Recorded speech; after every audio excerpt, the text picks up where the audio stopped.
When it was the fifth night, Donyazaad asked her sister to finish the story if she was not too sleepy, and Shahrazad said, I have heard, O fortunate king, that King Yunan accused his vizier of being jealous of Duban and wanting to have him killed. Then after that I would regret it, Yunan added, as King Sindbaad regretted killing his falcon. Excuse me, your majesty, said the vizier, but how was that? Yunan went on. You must know that there was a Persian king with a passion for enjoyment and amusement, who had a fondness for hunting. He had reared a falcon which was his constant companion by night and by day, and which would spend the night perched on his wrist. He would take it hunting with him, and he had a golden bowl made for it which he hung round its neck, and from which it could drink. One day the chief falconer came to where he was sitting and told him that it was time to go out hunting. The king gave the orders and went off with the falcon on his wrist until he and his party reached a wadi, where they spread out their hunting cordon. Trapped in this was a gazelle, and the king threatened that anyone who allowed it to leap over his head would be put to death. When the cordon was narrowed, the gazelle came to where the king was posted, supported itself on its hindlegs and placed its forelegs on its chest as though it was kissing the ground before him. He bent his head towards it and it then jumped over him, making for the open country. He noticed that his men were looking at him and winking at each other, and when he asked his vizier what this meant, the man explained, They are pointing out that you said that if anyone let the gazelle jump over his head, he would be killed. The king then swore that he would hunt it down, and he rode off in pursuit, following the gazelle until he came to a mountain. There it was about to pass through a cleft when the king loosed his falcon at it, and the bird clawed at its eyes, blinding and dazing it, so that the king could draw his mace and knock it over with a single blow. He then dismounted and cut its throat, after which he skinned it and tied it to his saddlebow. As this was in the noonday heat and the region was desolate and waterless, both the king and his horse were thirsty by now. The king scouted round and discovered a tree from which what looked like liquid butter was dripping. Wearing a pair of kid gloves, he took the bowl from the falcon's neck, filled it with this liquid and set it in front of the bird, but it knocked the bowl and overturned it. The king took it and filled it again, thinking that the falcon must be thirsty, but the same thing happened when he put it down a second time. This annoyed him, and he went a third time to fill the bowl and take it to his horse, but this time the falcon upset it with its wing. The king cursed it, exclaiming, "You unluckiest of birds, you have stopped me drinking, and have stopped yourself and the horse." He then struck off its wing with a blow from his sword, but the bird raised its head as though to say by its gesture, "Look at the top of the tree."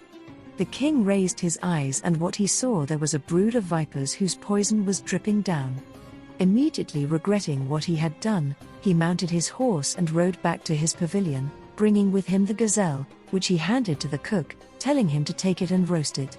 As he sat on his chair with the falcon on his wrist, it drew its last breath and died, leaving its master to exclaim with sorrow for having killed it, when it had saved his life. So ends the story of King Sindbaad. "Great king," the vizier said, "Sindbaad acted out of necessity, and I can see nothing wrong in that. I myself am acting out of sympathy for you, so that you may realize that I am right, for otherwise you may meet the same fate as the vizier who schemed against the prince." "How was that?" the king asked, and the vizier said, "You must know, your majesty, that there was a vizier in the service of a certain king with a son who was passionately fond of hunting. This vizier had been ordered to accompany the prince wherever he went, and so, when he went off to hunt one day, the vizier rode with him. While they were riding they caught sight of a huge beast, and the vizier encouraged the prince to pursue it.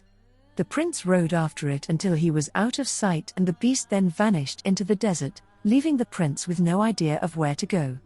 Just then, ahead of him he saw a weeping girl, and when he asked her who she was, she told him, "I am the daughter of one of the kings of India, and while I was in this desert I became drowsy. Then, before I knew what was happening, I had fallen off my beast and was left alone, not knowing what to do." When the prince heard this, he felt sorry for the girl and took her up behind him on the back of his horse. On his way, he passed a ruined building, and the girl said she wanted to relieve herself.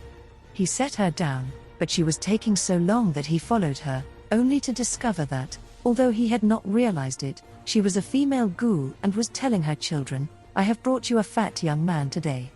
Fetch him to us, mother, they said, so that we can swallow him down. On hearing this, the prince shuddered, fearing for his life and certain that he was going to die. He went back and the Gula came out and, seeing him panic-stricken and shivering, she asked why he was afraid. I have an enemy whom I fear, he told her.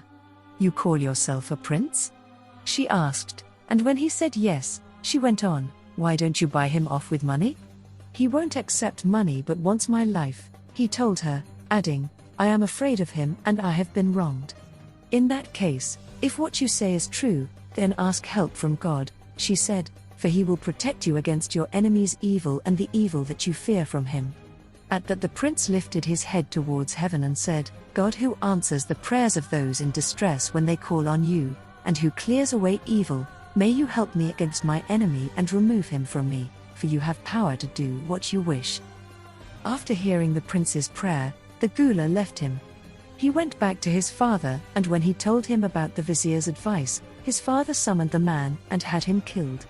As for you, your majesty, if you put your trust in this sage, he will see to it that you die the worst of deaths, and it will be the man whom you have well treated and taken as a friend who will destroy you. Don't you see that he cured your disease externally through something you held in your hand, so how can you be sure that he won't kill you by something else you hold? What you say is right, vizier, my sound advisor, agreed the king, for this man has come as a spy to destroy me, and if he could cure me with something I held, it may be that he can kill me with something that I smell. Then he asked the vizier what was to be done about Duban. The vizier said, send for him immediately, telling him to come here, and when he does, cut off his head, and then you will be safe from any harm he may intend to do you. Betray him before he betrays you. The king agreed with the vizier, and sent for Duban, who came gladly, not knowing what God the Merciful had ordained. This was as the poet said. You who fear your fate, be at your ease. Entrust your affairs to him who has stretched out the earth. What is decreed by fate will come about. And you are safe from what is not decreed. Duban the wise came into the presence of the king and recited, if I do not show gratitude, in accordance with part, at least, of your deserts, tell me for whom I should compose my poetry and my prose. Before I asked, you granted me favors that came with no delay and no excuse. Why then do I not give you your due of praise? Lauding your generosity in secret and in public, I shall record the benefits you heaped on me, lightening my cares, but burdening my back. He followed this with another poem. Turn aside from cares, entrusting your affairs to fate, rejoice in the good that will come speedily to you, so that you may forget all that is past. There is many a troublesome affair, whose aftermath will leave you incontent. God acts according to his will. Do not oppose your God. He also recited, leave your affairs to God, the gentle, the omniscient, and let your heart rest from all worldly care. Know that things do not go as you wish. They follow the decree of God, the King. He then recited, be of good cheer, relax, forget your cares. Cares eat away the resolute man's heart. Planning is no help to a slave who has no power. Abandon this and live in happiness. The king asked him, do you know why I have sent for you? No one knows what is hidden except for God, Duban replied. I have sent for you, said the king, in order to kill you and take your life. This astonished Duban, who said, why should you kill me, your majesty, and what is my crime? I have been told that you are a spy, answered the king, and that you have come to murder me. I am going to kill you before you can do the same to me. The king then called for the executioner and said, cut off this traitor's head, so that we may be freed from his evil doing. Spare me, said Duban, and God will spare you, do not kill me, lest he kill you. He then repeated what I repeated to you, Efreet, but you would not give up your intention to kill me. Similarly, the king insisted, I shall not be safe unless I put you to death. You cured me with something that I held in my hand, and I cannot be sure that you will not kill me with something that I smell or in some other way. Duban said, my reward from you, O king, is the reward of good by evil, but the king insisted, You must be killed without delay." When Duban was certain that the king was going to have him killed, he wept in sorrow for the good that he had done to the undeserving, as the poet has said. "You can be sure that Maimuna has no sense, though this is what her father has. Whoever walks on dry or slippery ground and takes no thought, must fall." The executioner then came up, blindfolded him and unsheathed his sword, asking the king's permission to proceed. Duban was weeping and imploring the king, "Spare me and God will spare you, do not slay me lest God slay you." He recited, "I gave my good advice and yet had no success, while they succeeded, but through treachery. What I advised humiliated me. If I live, never shall I give advice again. If not, after my death let all advisers be accursed." Then he said to the king, "If this is how you reward me, it is the crocodile's reward." The king asked for the story of the crocodile, but Duban replied, "I cannot tell it to you while I am in this state. I conjure you by God to spare me so that God may spare you." At that one of the king's courtiers got up and asked the king for Duban's life, pointing out, "We have not seen that he has done you any wrong, but only that he cured you of a disease that no wise doctor was able to treat." The king said, "You do not know why I have ordered his death, but this is because, if I spare him, I shall certainly die.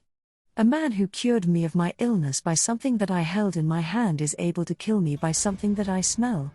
I am afraid that he has been bribed to murder me, as he is a spy, and this is why he has come here. He must be executed, and after that I shall be safe." Duban repeated his plea for mercy, but on realizing that he could not escape execution, he said to the king, "If I must be killed, allow me a delay so that I may return to my house, give instructions to my family and my neighbors about my funeral, settle my debts and give away my books of medicine. I have a very special book which I shall present to you to be kept in your treasury." "What is in the book?"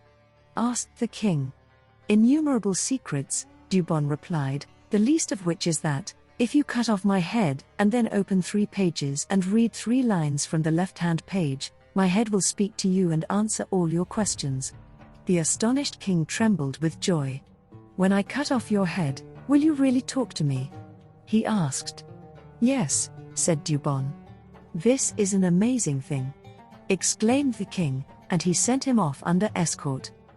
Duban returned to his house and settled all his affairs, and then the next day he came back to the court, where all the viziers, chamberlains, deputies and officers of state assembled, until the place looked like a garden in flower. He entered and was brought before the king, carrying with him an old book together with a collyrium case containing powder. He sat down and asked for a plate, which was brought. He then poured the powder on it and spread it out, after which he said, "King, take this book, but don't open it until you cut off my head. When you have done that, set the head on the plate and have it pressed into the powder. At that, the flow of blood will halt and you can then open the book." The king took the book from him and gave orders for his execution. The executioner cut off his head, which fell on the plate, where it was pressed down into the powder. The blood ceased to flow and Duban the wise opened his eyes and said, "O king, open the book." The king did this, but he found the pages stuck together, so he put his finger into his mouth, wet it with his spittle, and with difficulty he opened the first, the second and the third pages. He opened 6 pages in all, but when he looked at them, he could find nothing written there. "Wise man," he said, "there is no writing here." "Open more pages," said Duban. The king opened 3 more, but soon afterwards he felt the poison with which the book had been impregnated spreading through him. He was racked by convulsions and cried out that he had been poisoned, while Duban recited, "They wielded power with arrogance, but soon it was as though their power had never been. If they had acted justly, they would have met with justice, but they were tyrants and time played the tyrant in return, afflicting them with grievous trials. It was as though here fate was telling them, this is a return for that, and time cannot be blamed." As soon as Duban's head had finished speaking, the king fell dead. Know then, Efreet, that had he spared Duban, God would have spared him, but as he refused and looked to have him killed, God destroyed him. Had you spared me, God would have spared you.